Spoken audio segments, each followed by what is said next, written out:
Hello friends, जय श्री कृष्णा। आप सभी का हमारे यूट्यूब चैनल पे हार्दिक स्वागत है। आज हम आपको विजय एकादशी का शुभ मुहूर्त, पूजा विधि, व्रत कथा और महत्व के बारे में बताएंगे। हिंदू धर्म में एकादशी तिथि का विशेष महत्व होता है। प्रत्येक वर्ष में 24 एकादशी होती है, किंतु अधिक मास होने की स्थिति में एकादशी की संख्या 26 होती है। जो भक्त एकादशी का उपवास करते हैं वह एकादशी के व्रत के नियमों का कड़ाई से पालन करते हैं तथा अगले दिन सूर्योदय के बाद ही उपवास का समापन करते हैं। एकादशी व्रत के दौरान सभी प्रकार के अनाज का सेवन वर्जित होता है। जो लोग किसी कारणवश एकादशी व्रत नहीं रखते हैं उन्हें एकादशी के दिन भोजन में चावल का प्रयोग नहीं करना चाहिए तथा झूठ व परनिंदा से बचना चाहिए। जो व्यक्ति एकादशी के दिन विष्णु सहस्त्रनाम का पाठ करता है उस पर भगवान विष्णु की विशेष कृपा होती है। हिंदू पंचांग के अनुसार फाल्गुन मास के कृष्ण पक्ष की एकादशी को विजय एकादशी कहते हैं।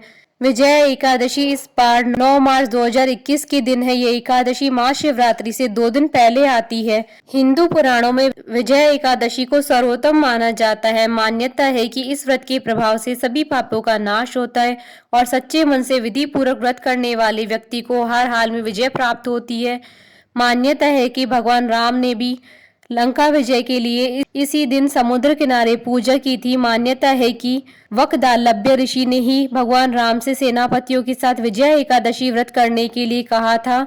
इस एकादशी के दिन षष्ठी के रचयिता श्री हरि विष्णु की पूजा का विधान है। मान्यता है कि इस व्रत को करने से कई गुना पुण्य मिलता है और व्यक्ति की सभी मनोकामनाएं पूर्ण होती हैं। विजय एकादशी के व्रत को एकादशी व्रत का सबसे प्राचीन व्रत माना जाता है। पद्म पुराण के अनुसार स्वयं महादेव जी ने नारद जी को उपदेश देते हुए कहा था कि एकादशी महान पुण्य देने वाली होती है। मान्यता है कि जो मनुष्य विजय एकादशी का व्रत रखता है उसके पितृ और पूर्वज कुयोनि को त्याग कर स्वर्ग लोक में जाते हैं। साथ ही व्रती को हर कार्य में सफलता प्राप्त होती है। उसे पूर्व जन्म से लेकर इस जन्म के पापों से मुक्ति मिलती है।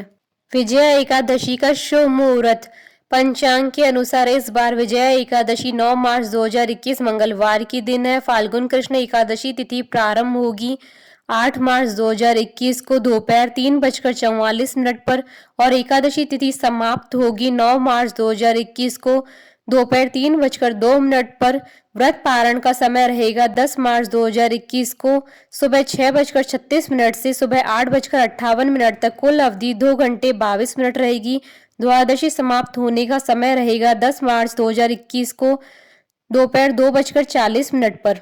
विजय एकादशी की पूजा विधि। नारद पुराण के अनुसार विजय एकादशी के दिन सुबह उठकर स्नान कर स्वच्छ वस्त्र धारण करें और व्रत का संकल्प लें। अब घर के मंदिर में पूजा से पहले एक वेदी बनाकर उस पर सप्त दान, उड़द, मूंग, गेहूं, चना, जौ, चावल और बाजरा रखें।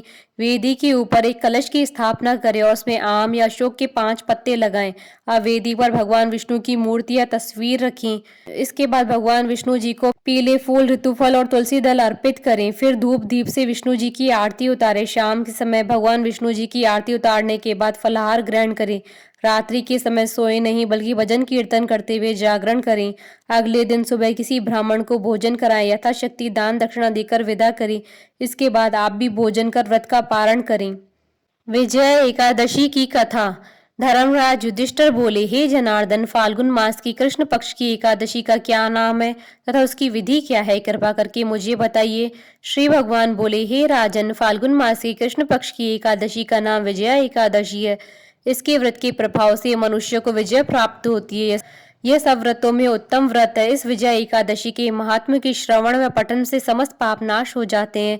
एक समय देवर्षि नारद जी ने जगत पिता ब्रह्मा जी से कहा, महाराज, आप मुझसे फाल्गुन मास के कृष्ण पक्ष की एकादशी के विधान को कहिए। ब्रह्मा जी कहने लगे कि हे नारद, विजय एकादशी का व्रत पुराने तथा नए पापों को नाश करने वाला है। इस विजय एकादशी की विधि मैंने आज तक किसी से भी नहीं कही है। यह समस्त मनुष्य को विजय प्रदान करती है।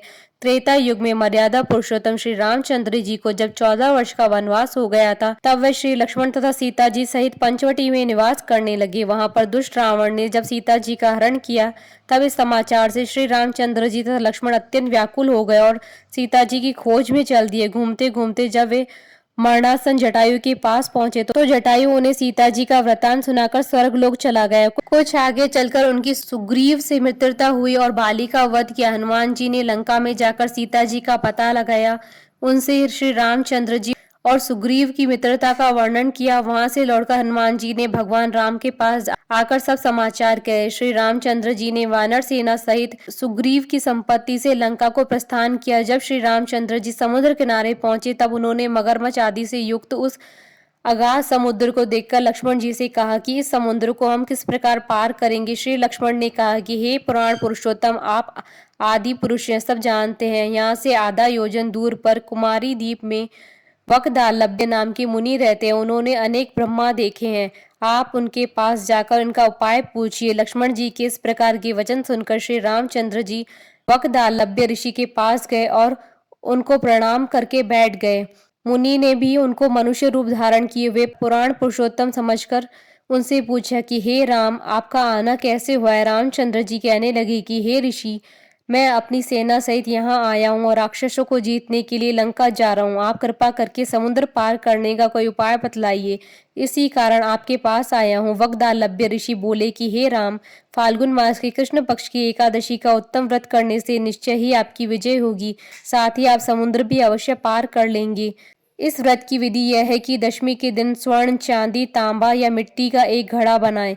उस घड़े को जल से भरकर तथा 5 पल्लव रख वेदी का स्थापित करें। उस घड़े के नीचे सतनजा और ऊपर जौ रखें। उस पर श्री नारायण भगवान की स्वर्ण की मूर्ति स्थापित करें। एकादशी के दिन स्नान आदि से निवृत्त होकर धूप, दीप, नैवेद्य, नारियल आदि से भगवान की पूजा करें। तत्पश्चात घड़े के सामने बैठकर दिन व्यतीत करे और रात्रि को भी उसी प्रकार बैठकर जागरण करे। द्वादशी के दिन नित्य नियम से निवृत्त होकर उस घड़े को ब्राह्मण को दे दे। हे राम, यदि तुम भी इस व्रत को सेनापतियों सहित करोगे तो तुम्हारी विजय अवश्य होगी। श्री रामचंद्र जी ने ऋषि के कथनानुसार इस व्रत को किया और उसके प्रभाव से दैत्यों पर विजय पाई। अतः हे राजन, जो कोई मनुष्य विधि पूर्वक इस व्रत को करेगा, दोनों लोकों में उसकी अवश्य विजय होगी। श्री ब्रह्मा जी ने नारद जी से कहा कि हे पुत्र, जो कोई इस व्रत के महात्म्य को पढ़ता है या सुनता है, उसको वाजपेयी यज्ञ का फल प्राप्त होता है।